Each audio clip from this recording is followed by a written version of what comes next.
How to change your account password on Levelup. Levelup is a secure online learning platform for corporates. However, we still suggest that you change your Levelup account password regularly to keep your things even more secure. Here is what you need to do to change your Levelup LMS account password. Step 1. Log into your Levelup account. Step 2. Click on the profile image on the top left corner of the screen. Click on Change Password from the drop-down menu. Step 3. You will be redirected to a new page.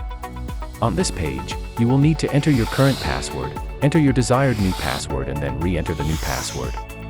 Step 4. Once you are done, click on Submit to update the password. This is how easy it is to get things done on Levelup. Do check out our other tutorial videos.